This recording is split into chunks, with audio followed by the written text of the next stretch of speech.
For lung cancer. I'm a stage 4 lung cancer survivor. By November, actually, of this year, I would mark my 5-year anniversary since my cancer diagnosis. So thank you for having me, and it's a gift to be here.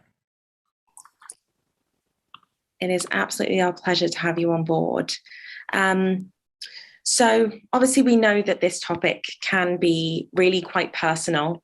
So we'd like to kind of delve in, and Dr. Morav, we'd like to ask you one of the first questions, which is, how do you manage the life-changing news of a diagnosis of cancer? We know that so often it can be, for some patients, just a complete overwhelming experience. So how do you begin to manage that? Thank you for this question. And you are right. Receiving a diagnosis of cancer is a crisis. Crisis in the sense that every aspect of your life is shifting around. We plan our lives based on what we anticipate or how long we anticipate we're going to be around. When cancer comes, especially in the beginning, when you're still areas of uncertainty, well, what stage is it? How far it has spread? What treatment will I get? Will I respond to the treatment? Will I deal with side effects? Can I still work? How do I manage with my family? All those questions would be opened in a flooding way in the person's face.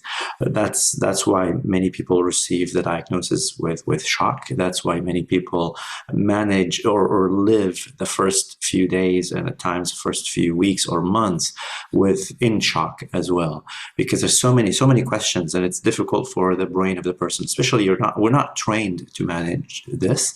Even physicians, clinicians can help other patients regulate or navigate decisions around what test to get or what treatment to receive. But being on the end where you're actually making those decisions, you're actually making decisions about your life and life project, which is one of the bigger things at an individual level.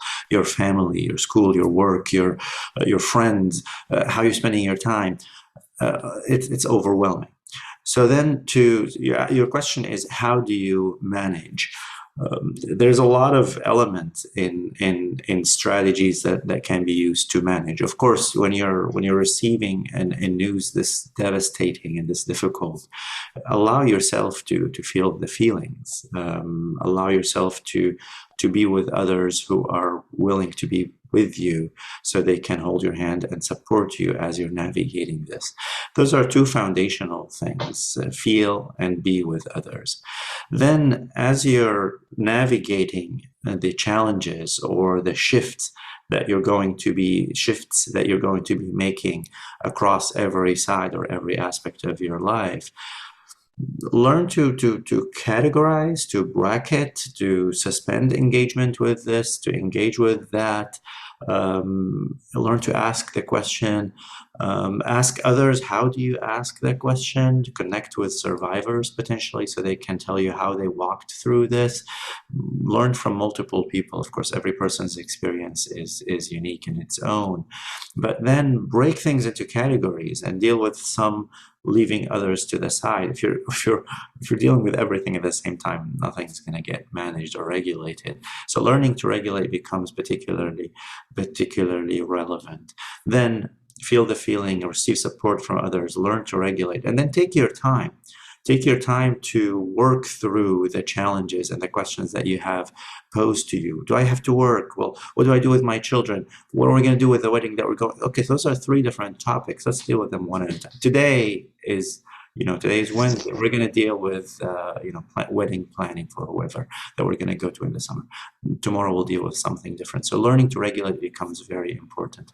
An essential element, and I'll end with that, is learning to let go as well. You won't be able to have it all. We, even with a perception of infinite time that we're going to live, you cannot have it all. You know, we have finite time in a day, you have finite time in a week, you have finite resources, you have to work, you have to do this and that and that. You cannot do it all. When you're faced with cancer diagnosis, then things are ups and downs. So learning to at least suspend engagement with certain things, learning to let go of certain parts, at least taking a time off. So you can just say, for now, I'm not going to deal with this. I'm going to let go of that. And then I may have to make decisions to let go of this and that and that and the other. And then finding really what's meaningful for me as I continue to move on and live in this life. And hopefully with treatments that are available to cancer patients now, people actually can carry on and continue to live, for many people, for times that are resembling what they would have lived without cancer. That's such a fantastic, fantastic insight. You mentioned family and that support network. I know that a lot of people immediately don't know what to say when a family member or a friend comes to them and says, I've got this diagnosis of cancer. And they're immediately almost just as in shock, and don't know what to say. Do you say, I'm sorry? Do you say, you've got this? You know, there's a whole number of ways that you can attack that answer.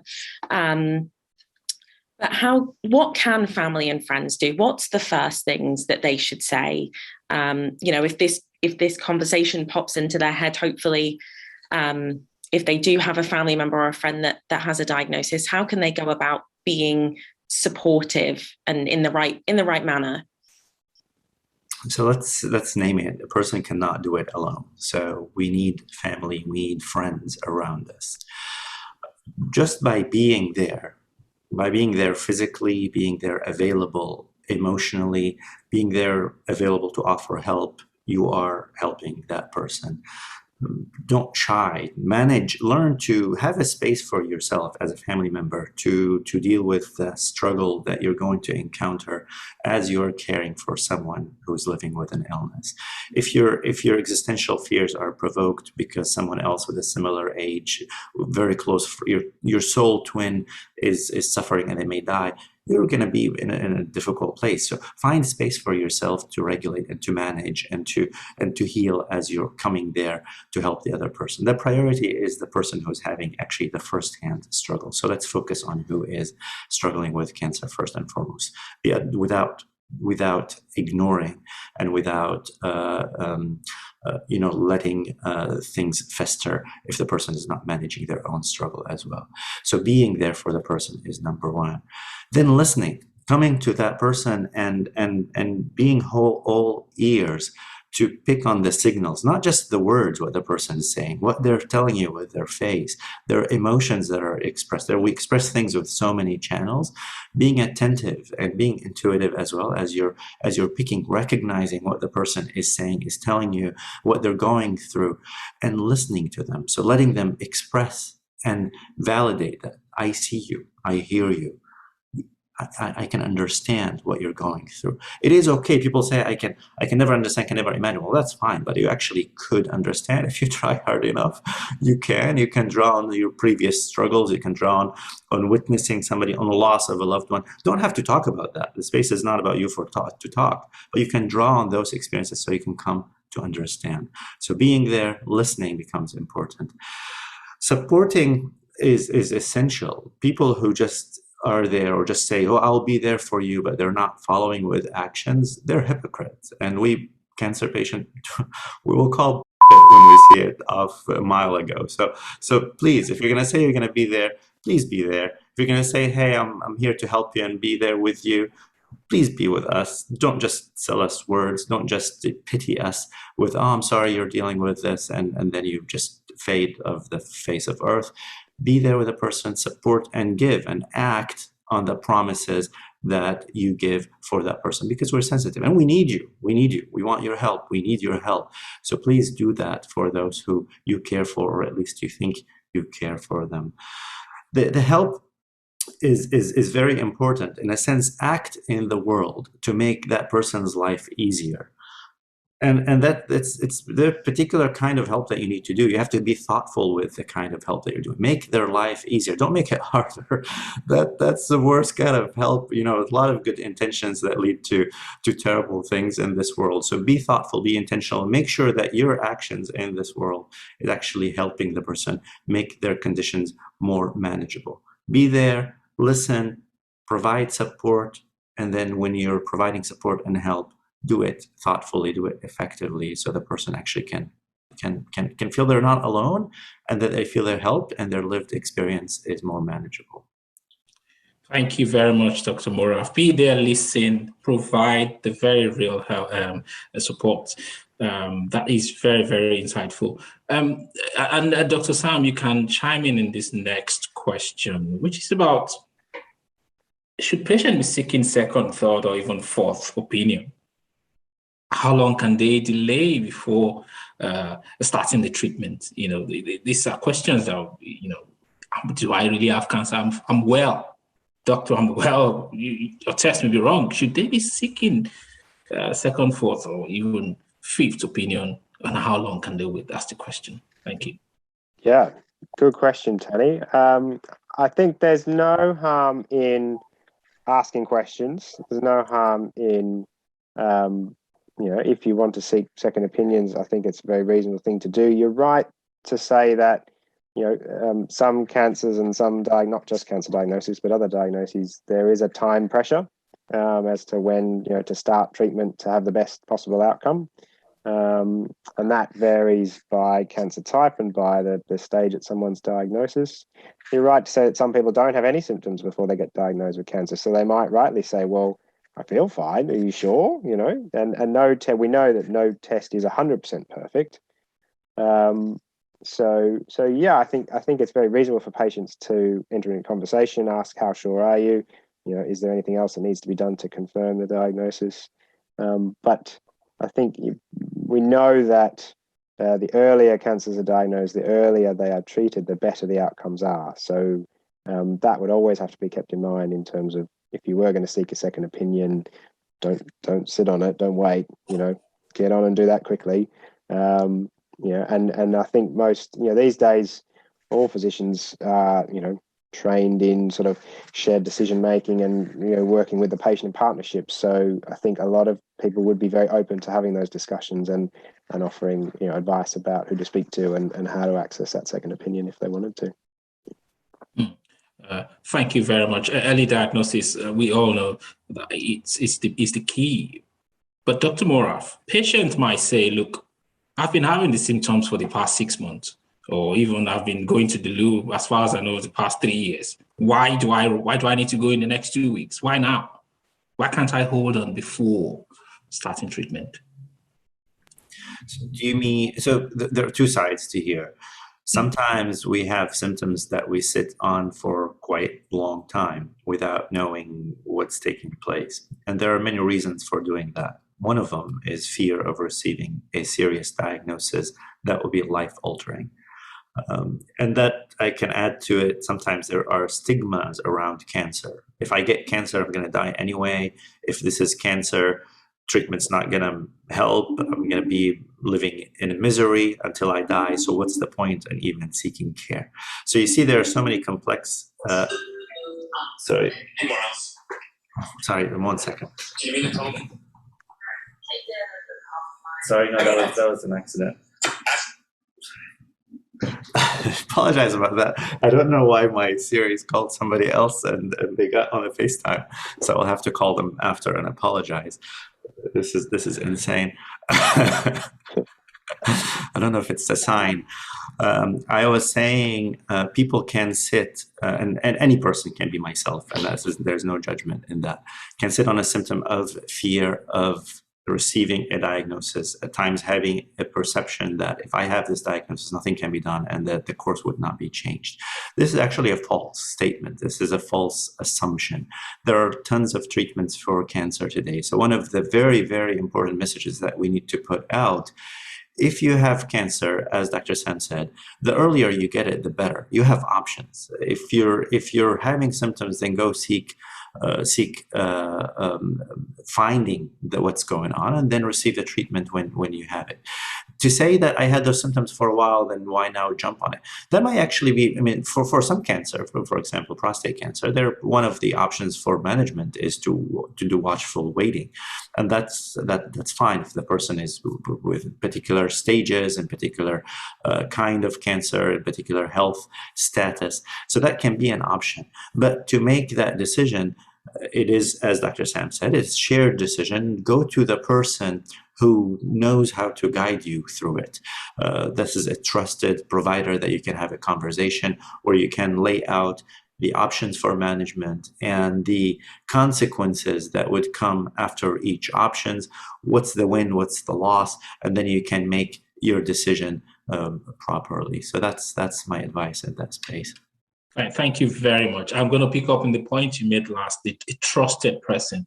For many patients in the UK, the GP tends to be this person. This is the person they've been seeing for quite a long time in their lifetime.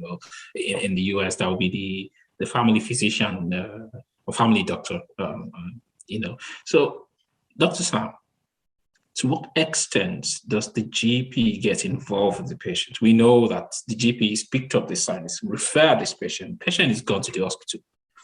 What happens next? How much involvement does the GP have at this stage? Can they support patient through this process of making this treatment decision? So absolutely. So I think a GP can definitely support a patient, and as you say, often people have really good relationships with their GPs and their family physicians, and they know not just about their cancer diagnosis journey, but their whole, life journey and their medical history. And I think that really helps, having that someone who knows you quite well, to have those conversations, as Morav sort of alluded to, about what are your priorities in life? What's your understanding of the potential consequences of treating or not treating or watching? And I think GPs do definitely play a role there. Obviously, we still need cancer specialists to sort of know which treatment's right and how to get it started and what needs to be monitored going forward. But certainly GPs can get involved in having those conversations with patients.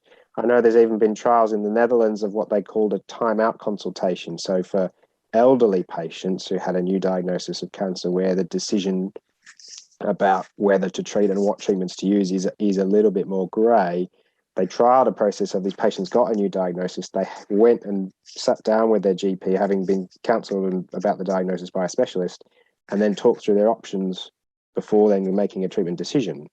And they looked at how that impacted on how patients felt about decision making and their satisfaction. And it didn't change their outcomes necessarily, but certainly the patients, in the trial suggested that they felt more involved and engaged with the discussion. And I think a GP, we and family doctors, we might not know everything about the treatments that are available, but we can certainly help patients find useful sources of information if we can't find it ourselves. And then a growing area that GPs and family physicians are involved with is cancer survivorship. So as Morav said, there are more and more treatment options available these days. They're more likely to be successful. So there are an increasing proportion of patients who are living after having survived their cancer diagnosis and treatment, who have a whole range of health issues, both related to their cancer and their treatment, but also other health problems, which is bread and butter for GPs and family doctors. So this whole area of cancer survivorship is evolving and growing and learning. We're learning now how to provide the best care we can for these patients who are living longer than they ever have before. Well, thank you very much. I'm just going to say that if you have any questions, please pop in the chat. So we'll take it at the end of the discussion. Yes, go on, Tiggs. So talking about treatment and making decisions about treatment and care plans moving forward, this is kind of to both of you. What support is out there, both in the UK and the US, to help patients to make informed decisions about what their treatment options are, outside of just getting that from their oncologist? Sure. I might tackle that first, if that's all right, from a UK perspective. So there are a number of ways of getting support with making treatment decisions. So, as Morav has spoken about already, speaking to family and friends and loved ones and trusted people in your life is really important to sort of talk that through from a, how does this fit with the future that I want and my priorities in life. You can come and talk to GPs about it. In the UK, we have what are called cancer specialist nurses who are often attached to oncology units for various cancer types, who are often really good at, following up that conversation with the specialist to say, okay, so let's talk through the options a bit more. Do you have any questions? Did anything not make sense? And we're also very lucky in the charity sector in the UK. We have Cancer Research UK, a very big cancer charity that has a lot of very useful patient-focused information. And there's a separate charity called Macmillan Cancer Support, who that is literally their focus, is supporting patients with cancer, helping them with not only treatment decisions, but all those other life issues that Morav alluded to earlier. So there's some good sources of support here in the UK. Yeah, thank you. This is actually a really good question, and it's nuanced because there are some. Every person's health condition is their own, and the decision is so individualized that I would point the person to resources available in the community, but I give the caveat that keep the final decision in the smaller circle of you, your loved one, especially the main person that's involved in your care. If you're a member of, you have 10 siblings, probably you need to talk to them, but you and your spouse probably are the main two that need to be making those decisions, because if you can't consult with 10 people, you're going to get 10 opinions, and you may not have the bandwidth to manage the 10 opinions. So regulate how information is flowing, but you can use them to help you with accessing information, and that's particularly important. There is, of course, the field of oncology is changing rapidly, and at times, speaking of lung cancer, for example, there is no such a thing as just lung cancer. There's lung cancer that's ULK, that's this kind of mutation. There's the EGFR, there's ROS1, there's this and that and that. And if you have this mutation, you get this kind of treatment. If this fails, then you go to this line. So this is even general oncologists struggling to catch up with this. GPs may not have yet, actually, in the US, and I would say this as bluntly, they may not have yet heard about molecular testing, about what's happening in those areas. So be careful where to ask, because if you're asking somebody who feel like, if you got this cancer, well, you're going to have chemotherapy, palliative radiation, and that's that. So let me help you.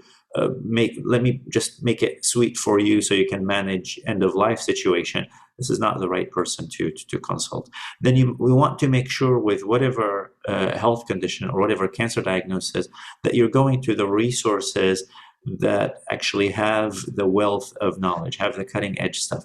And when I say that, I'm not promoting, as I'm a general practitioner as well, so I do not promote that everybody must be treated for their cancer till, the last breath. No, at some point, I'm a stage 4 lung cancer patient. At some point, I'm going to say enough is enough. It's time for me to let go, and I've had a good life, and, we're all going to die.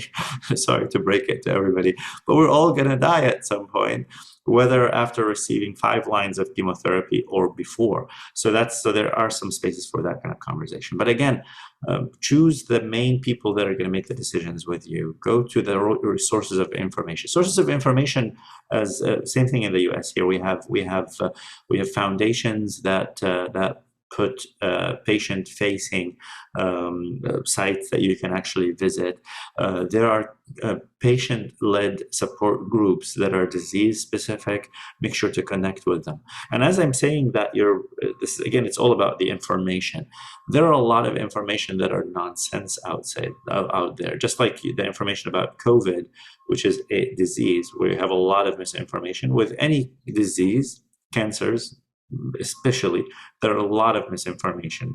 I took this whatever ginger mixed with vinegar with honey, and now I'm healed, and you should take it because it's really good for you. Or go to see this doctor in that place because they're prescribing this very novel treatment, very, very novel, and you're going to be fine after that. There's a lot of nonsense out there. So and this, some of it is unethical, actually, because people are making money out of the suffering of those who are very vulnerable. And if you have a 6-year-old child, you want to fight for your life, but fighting for your life does not mean necessarily going to a country to receive treatment that nobody has heard of except 1 or 2 people, and people are charging you tons of money. So being wise around the kind of information that you get, finding the trusted people. And I still say, and I want to push this forward today, the most trusted people, despite the failing of the health system, including the US, the most trusted people are the physicians, actually. And we have our own problems where health system is messed up, especially in the US. But the most trusted people for medical information is your doctor. So does not mean you don't talk to people, does not mean you do not consult others, but bring those information to the person who has the knowledge, who can actually guide you through it. That's awesome. So we had a question from the audience for both of you, actually. So given that Black patients in particular tend to have either poorer prognoses or they're diagnosed later than counterparts from other backgrounds, what advice would you give to Black patients in terms of advocating for themselves, or in encouraging GPs to advocate for those patients within the clinic?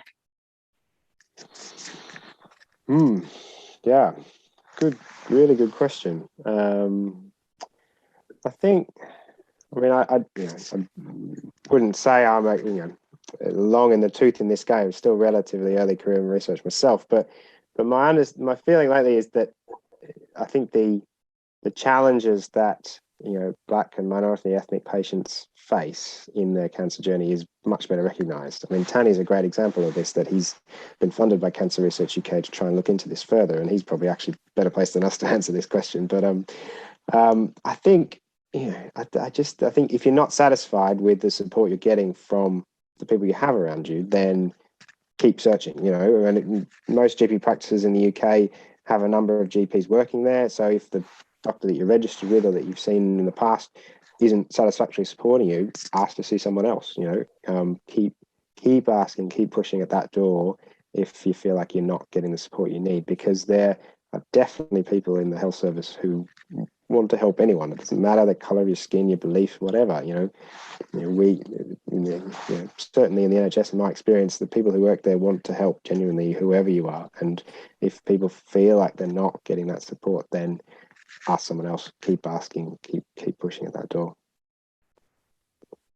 So in an area of work actually that I do, Eugene here is in the Lung Cancer Research Foundation, and we're working on a project. We call it Project Radical, examining racial inequities in the diagnosis and treatment of lung cancer. I've interviewed closer to 20 people who have either lived experiences or have thought about this challenge. And we're doing the analysis, so I don't have final stuff to report, but some of the insights that I learned, people who have encountered the health system before, so they learn to navigate it and advocate for themselves. People who have others who come with them and know and advocate for them will get to catch mistakes times often, hopefully before they happen, and they will be able to get what they want and bring the healthcare providers' attention to things that are missing. So imagine there are biases, there are terrible biases, there are prejudices, there's huge, deeply rooted racism in the health system, especially in the US. This is what in the field where I work. So people make assumptions about what the other person wants. People make assumptions about what the other person actually need. People make assumption about what the other person would answer if I would ask them the question. At times, the person would, if a person with privilege goes to a doctor, and I heard this from a primary care provider who's very insightful and thoughtful, a person who with privilege comes to your office, you would put your best foot forward. Imagine you're seeing a cardiologist, for example, as a GP, and coming or a lung specialist coming to my clinic, and I'm going above and beyond and finding everything so I can get because I'm doing it to somebody who's going to judge me and going to make sure that I'm doing this and that and that and the other. Imagine you're telling your oncologist, I am going to take this case to Harvard because that's my second opinion, and see how the oncologist is going to be like, okay, so let me pause for a second here and see what did I not do correct, so I can correct it and make sure that I'm perfecting your care. That pressure to perfect the care, unfortunately, is not available or is not salient in the mind of someone who do not see people as equal.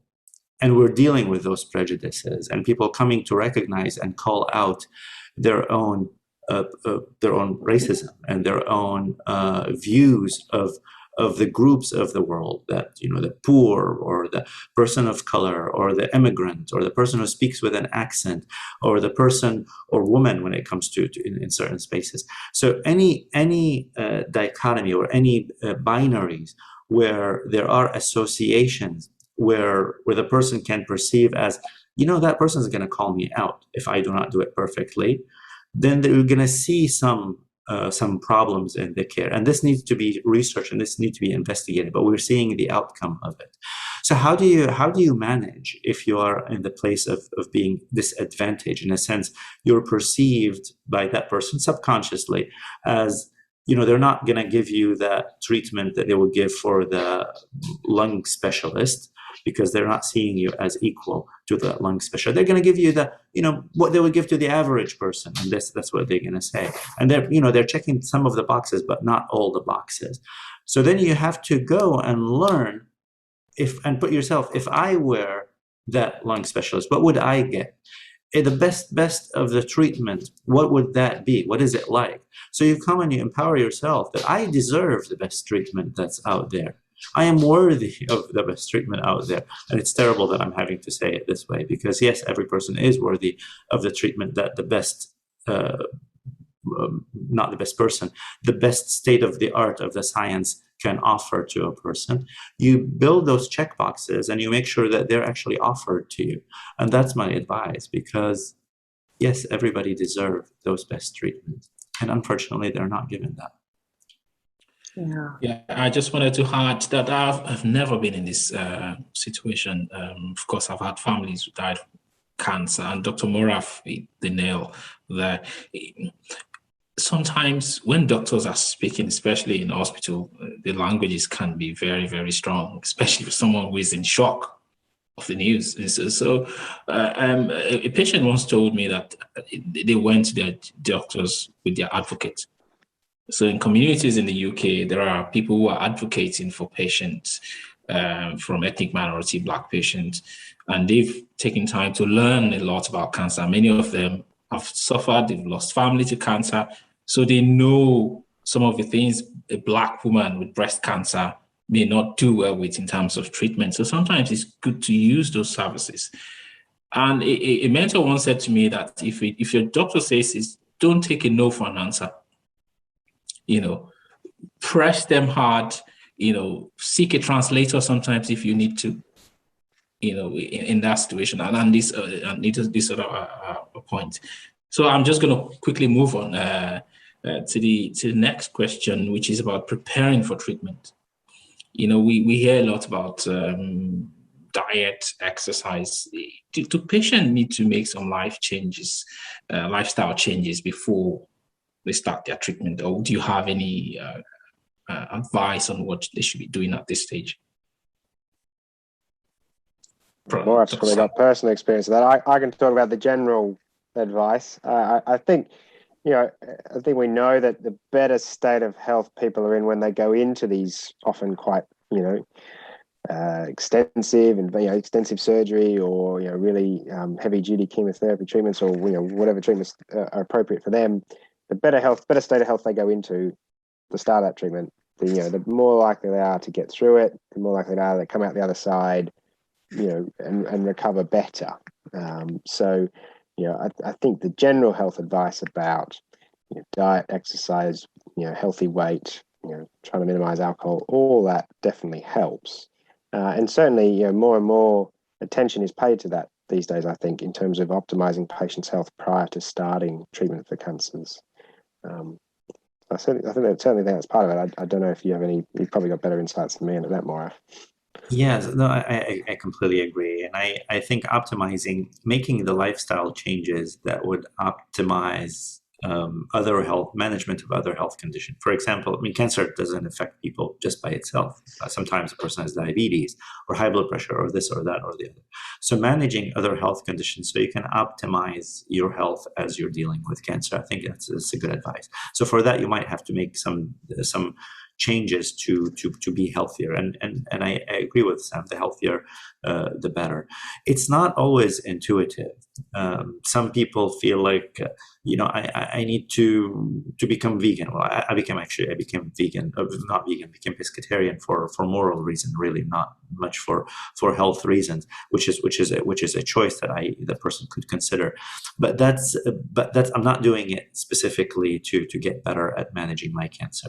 There are some treatments, for example, that you need high fat in your diet. The medicine that I take, I need high fat in my diet for it to be absorbed. That person who's misled by somebody who's like, just eat vegetables with, just eat the greens, they're not getting the medicine in their system because they're being misled by somebody who's like, just be healthy and go vegan and do. I mean, you can get fat from plants as well. So I'm not saying you cannot, but it's not always intuitive, because you're might be actually hurting yourself by taking extreme choices that not necessary, can be harmful. On the other hand, there are some treatments that's going to make you gain too much weight. So the lifestyle that you had before, that you were able to manage with your weight, it may not work anymore. Not because of what you're doing. You just did not change anything, but just the medicine make you gain weight. So if you do not change your lifestyle, then you're going to end up with diabetes. Well, you don't want that. If you're willing to continue to live healthily overall and to better manage your cancer. So then the recommendation becomes, of course, yes, there are need for lifestyle changes. The general recommendation of exercising, eating healthy, or doing all those stuff, eating healthy can mean different things to different people. Exercising can also mean different things to different people. Pushing oneself, we can always do a little bit more, and that's always a recommendation. But also knowing one's limit and being kind to oneself as the person is making the choices to live healthily are generally good advice. Ask the expert. Most cancer centers would have nutritionists that they would be willing to sit with you and talk to you. Ask the oncologist about about diet changes, whether they interact or do not interact. They'll be able to answer those questions. Listen to what people have done, but be very, very careful about adopting radical lifestyle changes just because somebody's making tons of money of book that's not evidence-based at all, and they're just again taking advantage of vulnerable people. So be careful about that. Thank you very much, Dr. Morav. Ask and ask again, and don't take no for an answer. Just building up on this particular aspect, what about life? What about work? What's your position on this? Should patients quit their job? Because for some patients, they may have to quit their job.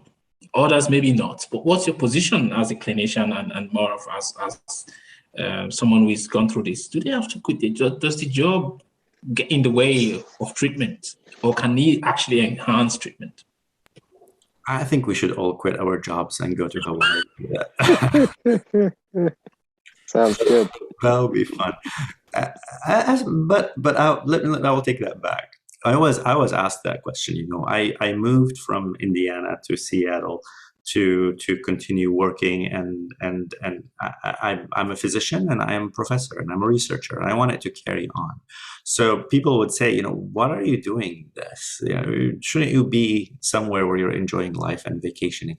I was never that kind of person. I was never that person who's spending time on the beach. That was not the kind of vacation that I actually enjoyed. So I loved my job and I wanted to work as long as I can work. So it's not a prescription for the person to quit because they need to enjoy life. Actually, joy and fulfillment in life are particularly relevant. Finding what's meaningful for you is essential. That's one of the most important questions that you need to be dealing with when you said, Tanya,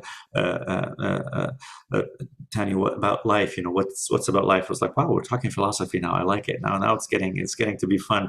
You're going to ask yourself, what's my life about? But then that means you're going to let go of certain things, but you're going to keep holding on stuff.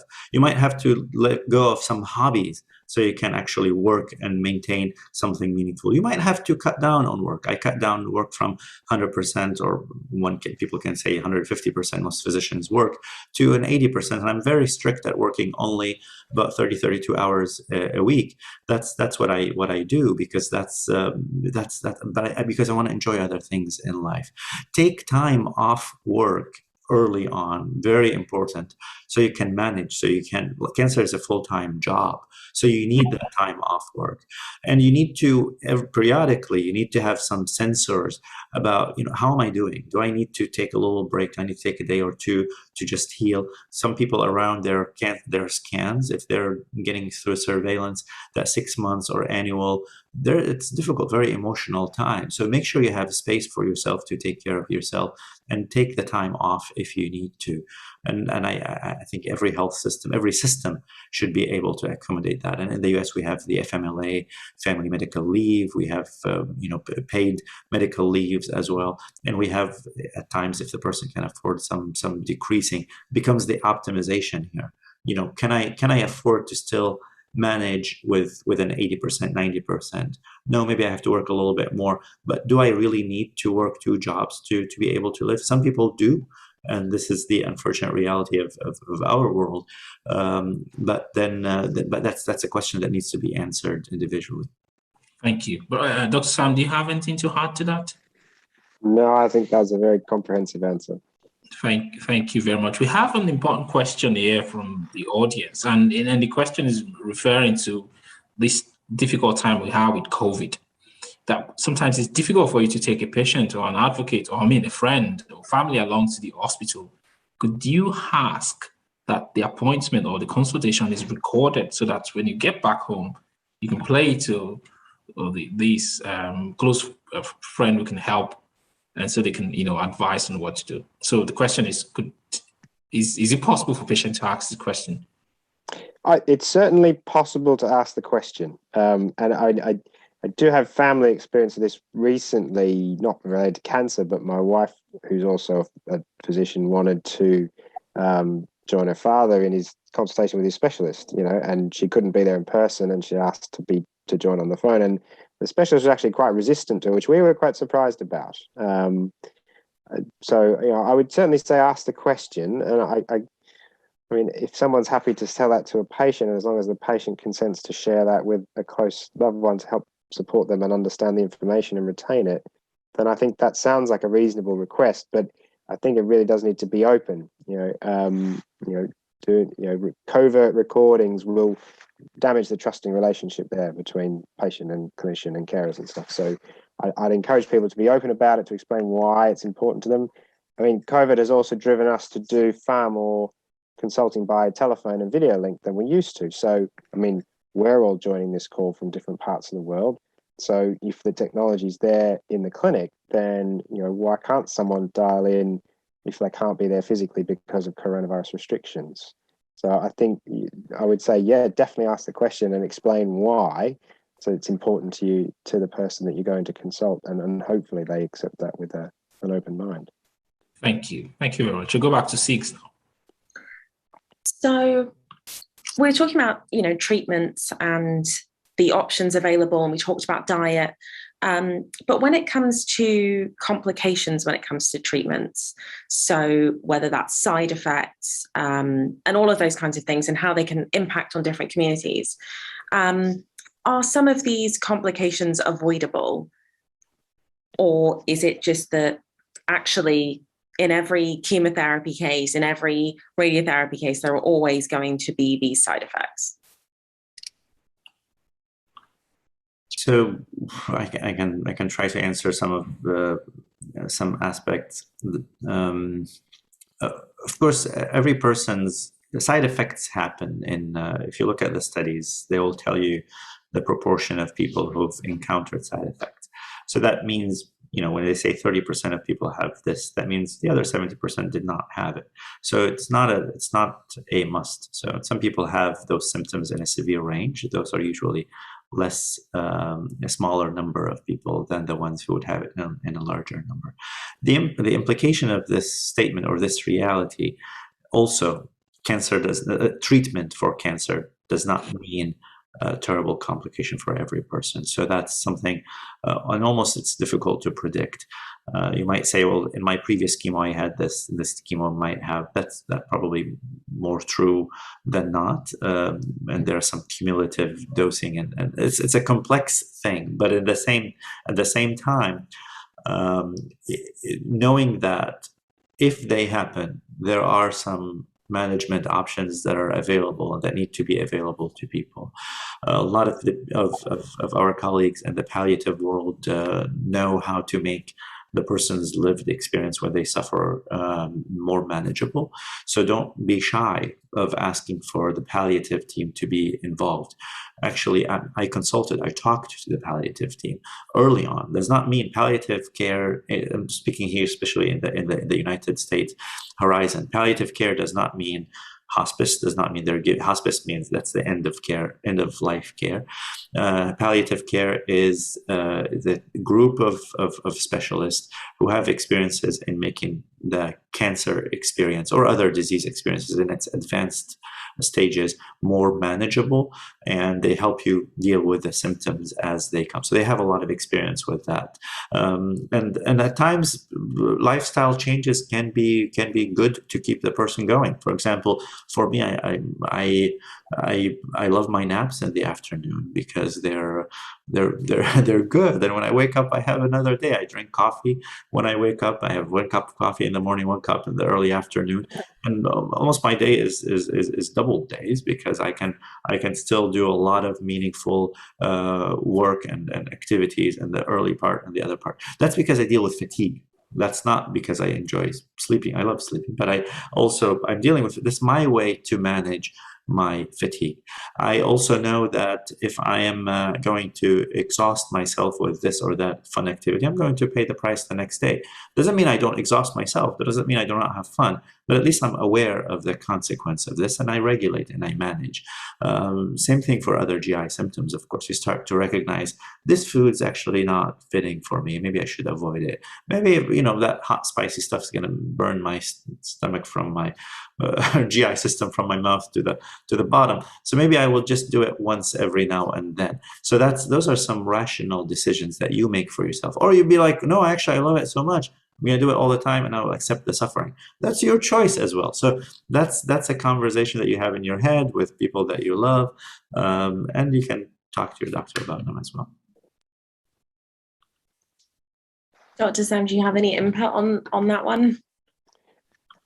Nothing particularly further. I guess the only other thing would be, as Morav mentioned earlier, sometimes cancer support groups are quite helpful to have conversations about questions of treatment. What if you're about to start, you've never done this before, you've got no idea what to expect, you've given this long list of potential complications from your treating team, actually going away and talking to half a dozen people who've been there and done that, while they all might have had a different experience, at least it gives you some idea of what you might be facing before you go into it yourself. Yeah. So when we think about complications and we think about other concerns that patients might have, and this is probably particularly in the US, about the cost of treatment and the implications that can have on life. We talk about work and can we afford this and all of those things. What should patients be thinking about when it comes to thinking about the cost of treatment? I mean, I know that's probably not particularly applicable in the UK, but definitely more so in the US. So cost, the whole topic of cancer toxicity is huge. Cancer impacts the person's pocket in a big way. Even the rich, even the wealthy would feel it. Your capacity to work could be reduced. Your out-of-pocket expenses, the deductibles, you're more likely to reach your deductible very early on in the year, and then there might be some other costs that would come along the way.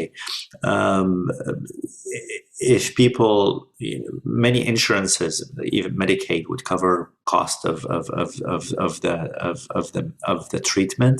There are some programs to assist patients pay for that. So find those. Even the copay, that can be sometimes $75, but that builds up. $75 every month for 12 months. This is $1,000. So you could use it somewhere else. So find those programs that assist patients in paying. There are some funds as well that foundations have that they can grants they can give for patients, to whether that's to pay for doctor's visit if you're traveling to see a doctor, or to cover some expenses along the way for patients. There are some also with foundations have activities, for example, for children. Those can be offered at no cost for patients. But talking to a financial advisor is not a bad idea. Also being mindful, being intentional, and sitting down to plan properly would be definitely a good choice. One person, another element that becomes particularly interesting. I was interviewing a cancer survivor with stage 4 lung cancer. He said, if I outlive my retirement fund, that is a good problem to have. Nonetheless, it is a problem.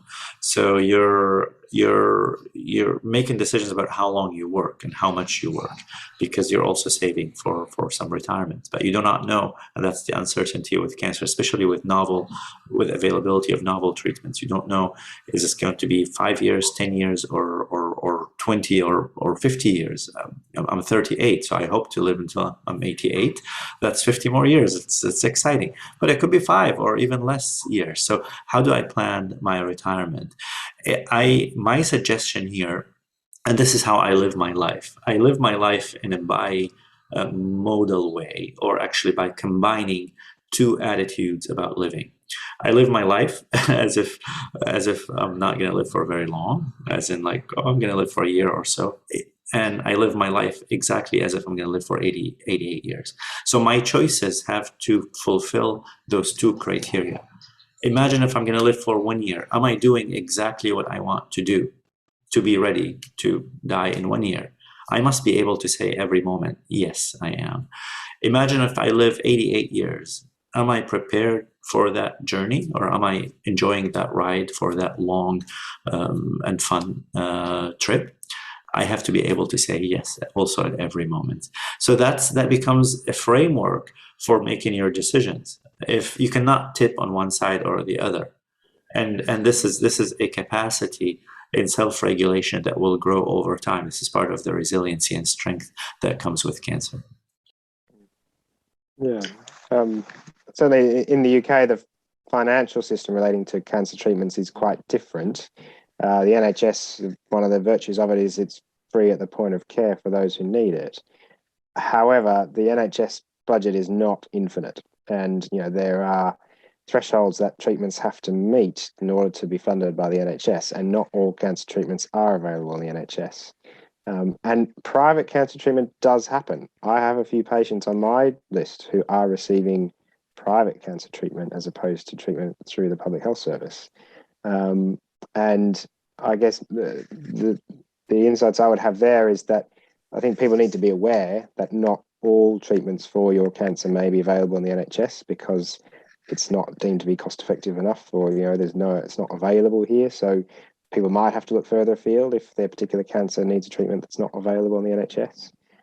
But the NHS cancer treatment services are very well set up for that kind of multidisciplinary approach of all aspects of cancer care is very well set up for that in the NHS. And private providers may not necessarily have the cancer support nurses, the psychologists, the links to the palliative care teams in the region, all those kind of things that go with a patient's cancer journey. And just people who are looking to maybe pay for cancer treatment because they think it might be better or quicker or easier to access need to be aware that the whole cancer treatment service might not be as well set up as it is in the NHS. Yeah, I think that's a really fantastic point, and probably something that a lot of people aren't aware of. I just wanted to, before we close, is just kind of hit one more small question, which is about mental health. So I know that the mental health of cancer patients as well as their families is so critical. So how can we think about how we support, or where can families and patients get that mental health support, particularly at points where a patient might be deciding that they no longer want to progress with treatment, and understanding that from the family perspective as well as the patient perspective in terms of having autonomy over their own lives. What would you like to communicate to patients and families about mental health during that period of time? I don't know whether Dr. Morav wants to go first. Yeah, so mental health is definitely one of the bigger challenges. If one could, actually, some people can argue, is the biggest challenge that cancer survivors deal with. One thing to remember, there is help out there. So if you're struggling, seek help. Others around you may need to remind you that you are struggling, and that's okay. Accept that care, accept that love from others, so you can get the help that you need, and you can get back on your feet. Very important to know that cancer is not the end of the journey. Cancer is just is opening another chapter in your life, and you're going to have to labor a little bit harder to keep on. And as you're laboring harder, actually you're learning new things, and that learning applies not just to how you're managing cancer, but to other aspects of your life. So your life is getting richer and adding more depth to it. Does not mean that I wish cancer on anybody. If anybody wants to take my cancer, I'm always happy to donate it for I won't give it to charities, that would be harm. But anybody who comes to me to say, hey, can I have it? And I'll be like, please take it. Cancer is difficult. So recognizing that the journey is hard, and you're going to have to adjust. You're going to have to learn quickly. You're going to have to, and there's a lot of way to learn. You're starting to exercise. You're building your capacity to regulate your anxiety. You're doing this yoga, your meditation. You're talking to a therapist. There are many ways that you can manage. You're taking medications when needed. These are all strategies that are available for you. So make sure you take them. Yeah, I just want Dr. Sam to have this in mind before responding to this question. And it's a question from the audience, which suggests that if patient decides to stop treatment for some reason, how do you support them? And on the other hand, is when the oncologist feels treatment at this point will cause more harm.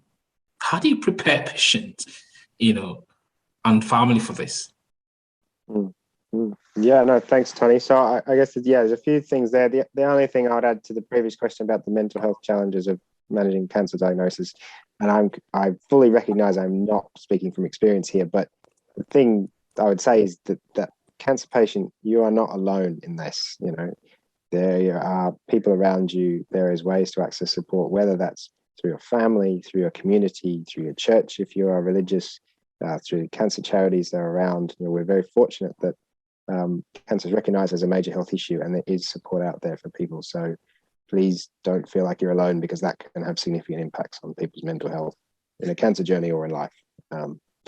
Tani, in terms of your question about when treatment might cause more harm than good, or treatment needs to stop and the focus needs to shift, as Dr. Morav mentioned, that's where the palliative care physicians really come into their own. They should ideally be involved quite early on, but that's often a sort of a natural transition point from, okay, we've tried treatments to try and cure this, we're not succeeding here. We need to think about quality of life, managing the symptoms related to the cancer, and thinking ahead. And GPs and family doctors have a role there too. We support patients at the start of life, during life, and at the end of life. And we are there to talk through those things.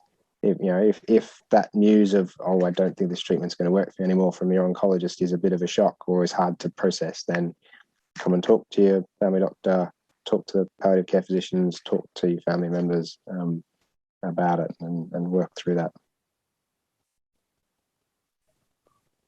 That's brilliant. And I think, to be honest, all we've got time for, although we know that we could ask you a million more questions about cancer and the patient experience and what they can think about doing after their diagnosis. But thank you for everything that you've shared today. I know that there is so much that's been taken away. I know personally that's been really helpful in terms of how to navigate conversations with patients and with family and friends. So thank you so much for your time, and thank you for everybody who attended, and for those who are watching at some point on YouTube. So yeah, I think that's us for today.